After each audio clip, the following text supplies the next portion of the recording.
ka-blessed, bumalik na naman tong aking client and hindi ko alam kung ito na ba yung last time na magpapagawa siya sa atin kasi nga babalik na siya sa Italy. Malalagasan na naman ako ng isang client. Meron pa siyang extension na galing din sa akin at ako mismo ang gumawa sa kanya. Syempre, sa araw na to, naubusan ako ng remover cream ng Jeline. So, ibang gagamitin kong remover cream. Gagamitin ko dito ay yung sa Lash Point. Isa rin to sa recommended kong remover cream kasi hindi siya mahapdi sa mata at organic. Any brand naman ay pwede nyong gamitin as long napipili lang kayo ng mga remover cream na hindi siya sobrang hapdi sa mata. Before kasi may mga nagamit na rin kasi ako mga eyelash remover cream na kahit nakapikit ka, mahapde and ramdam mo na meron talaga. At yun ang hindi ko mga ginagamit. Meron kasi mga client na kapag nasaktan or nahapdian, hindi na sila bumabalik at yun ang iniiwasan ko. At meron din mga client na kahit nahapdian, nasasaktan, kahit nga siguro latiguhin mo yan, babalik at babalik yan. Na para bang sanay na silang masaktan. Pero hindi ganun, hindi natin sasaktan yung mga clients natin. No, no, no, no. Anyway, kapag ako nag-eyelash removal, gumagamit talaga ako dito ng removal patch. Maganda siyang gamitin at the same time, kailangan talaga natin itong gamitin kapag tayo ay nag-eyelash removal. Minsan kasi, hindi natin maiiwasan na magluha si client and kapag nagluha si client, kapag ito yung gamit natin na removal patch, ma-absorb niya yung luha at hindi masasaktan yung clients natin. Kasi kapag eyelash tape lang yung gagamitin natin, may tendency na masaktan yung clients natin kasi papasok sa loob ng mata natin yan o sa mata ng clients natin yan. Kaya much better na gumamit tayo ng removal patch. Minsan, hindi ko rin maiiwasan na kapag ako ay nag-eyelash removal, after nun, nagkakaroon siya ng white cast doon sa eyelid ni client.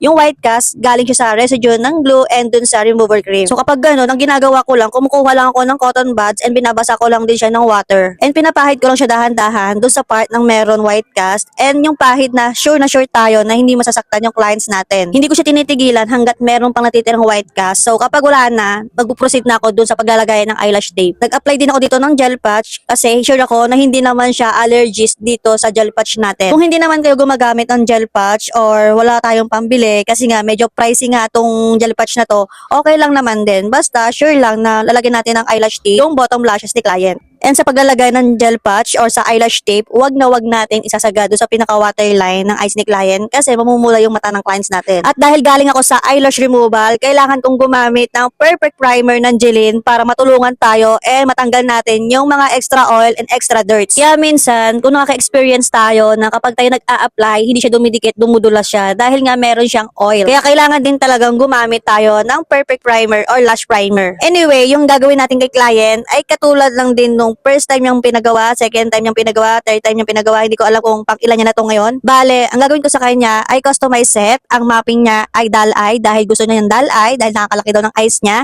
And sinabi ko siyang customize dahil nga wala siya sa price list namin or do sa menu. So, dalawang klase ng lashes. Yung gagamitin ko dito, yung base niya, 6D pre-made yung gagamitin ko. And yung top and middle niya ay yung ginagamit kong pang wet lash, which is yung individual. Yung mapping ko dyan, yung mga sizes na nakikita nyo sa screen, ayan yung size natin dun sa base. At yung plus 2 na may bilog, yan yung size natin dun sa middle and top. Ganito lang naman yung magiging outcome niya. So pretty. Actually, yung first time ni client dito sa amin magpagawa, yung natural lashes niya as in sobrang manipis.